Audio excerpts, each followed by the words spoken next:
Ne jemi mbledhur sot këtu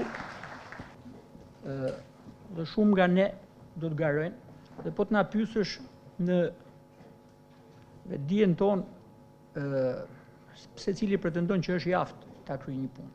Pra meritokracia me çfarë lidhet? Lidhet ngushtë me meritën lidhet ngushtë me aftësinë e dikujt për të bërë një punë të caktuar ose për të ndërtuar një karrierën e tij.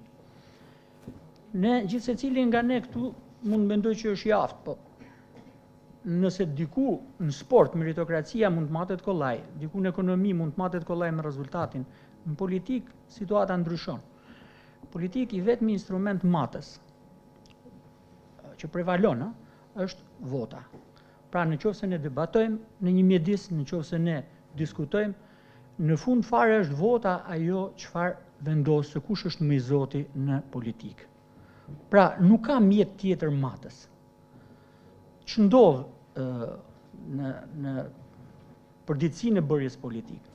Në përditësinë e bërjes politikë ndodh një fenomen i çuditshëm, fenomeni që kur përballemi me votën dukshëm, një i dobët fiton ndaj një të forti. Në shkuptimi dobët dhe i forti, një person që nuk e ka strukturën intelektuale apo strukturën formimin intelektin, humbet ndaj një personi i cili normalisht është i evidentueshëm për dobësinë në këtë aspekt.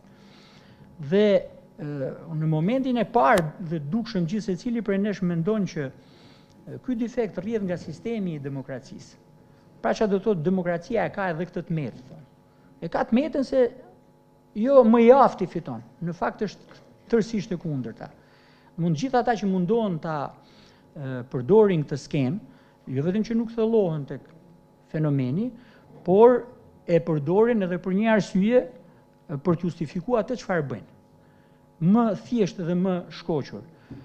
Me vërtet që një i dobët ose njerëz me precedent penal ose njerëz që nuk plotësojnë kriteret caktuara në një proces gare kandidimi mund të fitojnë, siç mund të ndodhë edhe në këto primaret e fundit nëse keni ndjek në Partinë Demokratike, por pse ndodh? Ndodh për faktin sepse gara e cila përfundon tek numrimi i votës në fund deformohet. Si e deformojnë? E para heqin debatin. Kemi kaq vjet 34 vjet demokraci, diskutojmë pse hiqet debati ngar. Hiqet debati ngar sepse e para pikpamjet e njerëzve që shprehen hapin diversitet dhe këta nuk e pranojnë diversitetin. E dyta, gara bëhet e qëndësishme, bëhet merr kuptim. Në momentin që unë dal dhe kandidoj me pikpamjen e mia, kandidoj me idetë e mia, kuptohet që unë mund të krijoj një rrymë dhe rrymat që mund të krijohen dhe mund të progresojnë janë të frikshme për ato që duan të ruajnë monopolin e pushtetit, kontrollin e pushtetit, kontrollin e subjektit politik, po edhe kontrollin e pushtetit në tërësi. Përpos mungesës dhe heqjes debatit. Mungesa e debatit nuk është vetëm një emet e atyre që drejtojnë institucionet. Mungesa fakti që në subjektet e rëndësishme, po edhe në fushat ndryshme, debati o ekziston pak, o eliminohet, ndodh për shkak sepse edhe njerëzit nuk kanë kuraja të luftojnë për këtë element kaq të rëndësishëm. Sepse është e drejta, debati lidhet me drejtën e fjalës. E drejta e fjalës është një betejë, e drejta e fjalës është një betejë 40 e sa vjeçare në kohët komunizmit, ku me dhjetra intelektual e familje janë përsekutuar për drejtën e fjalës. Për drejtën e votës, për votën e lirë. Një element tjetër përpos debatit, sepse ato që duan të kontrollojnë, masat e tyre të sigurisë i kanë edhe më të gjëra, që ndodh me personat që duan të kontrollojnë. Përpos eliminimit debatit bëjnë kanë një mjet tjetër në dorë, mjetin e deformimit. Ç'është mjeti i deformimit? Mjeti i deformimit është në momentin që ne futemi në garë, një pjesë e kandidatëve kanë mjete të ndryshme në dorë, një pjesë nuk i kanë ato mjete. Një pjesë i kanë lista dhe shënojnë lista, një pjesë nuk i kanë. Jo vetëm kaq, po një pjesë e jepet mundësia, një pjesë nuk i jepet mundësia e garimit. Dhe nuk evidentohet dot i afti, pra nuk ndërton dot një sistem meritokracie. Edhe një institucion karriere. Pse nuk e ndërton dot? Sepse s'ke se si i shfaq aftësitë tua.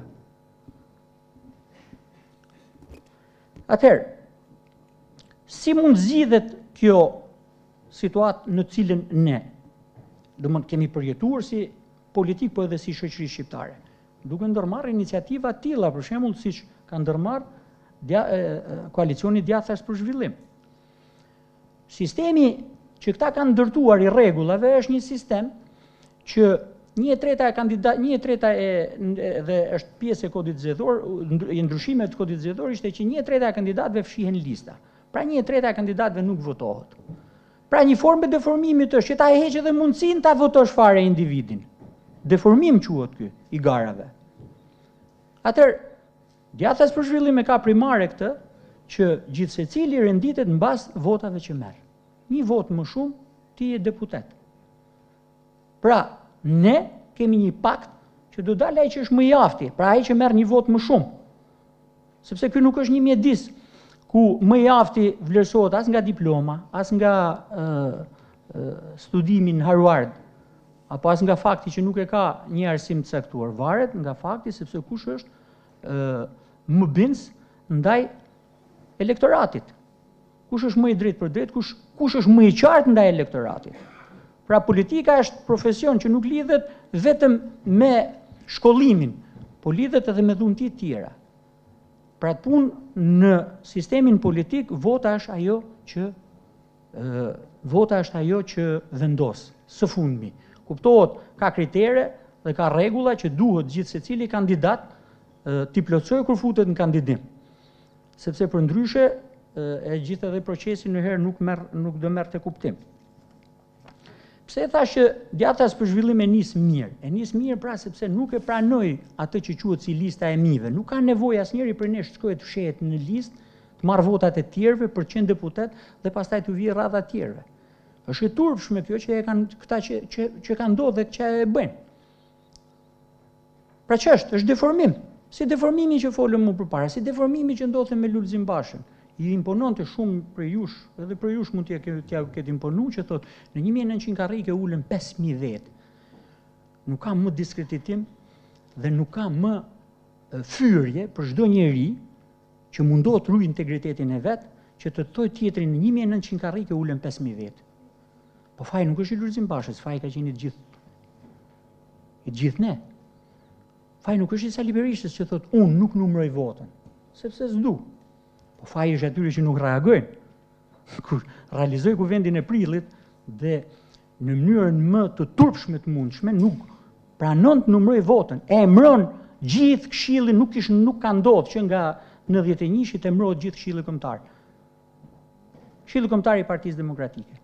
Pra ç'a bëjnë këto? Në momentin që këto i përdorin gjithë heqin debatin, bëjnë deformime, në fund fare janë marrin guximin, thonë s'ta numëroj votën fare. Dhe këta e kanë ndërtu këtë model, si Edi Rama, si Sali Berisha. Dhe modeli jonë, nëse ne duam të fitojmë, është çfarë modeli ndrysh paraqesim nga këta? Modelin e garës. Modelin e garës ku gjithë secili me ndërgjegje të plot do marrë aq vota sa do ndihmoj atë që do jetë i pari në listë, i dyti në listë, i treti në listë, varësisht se sa do jetë fuqia jo mbinëse ndaj elektoratit. Po fuqia mbinëse e elektoratit përpos programeve.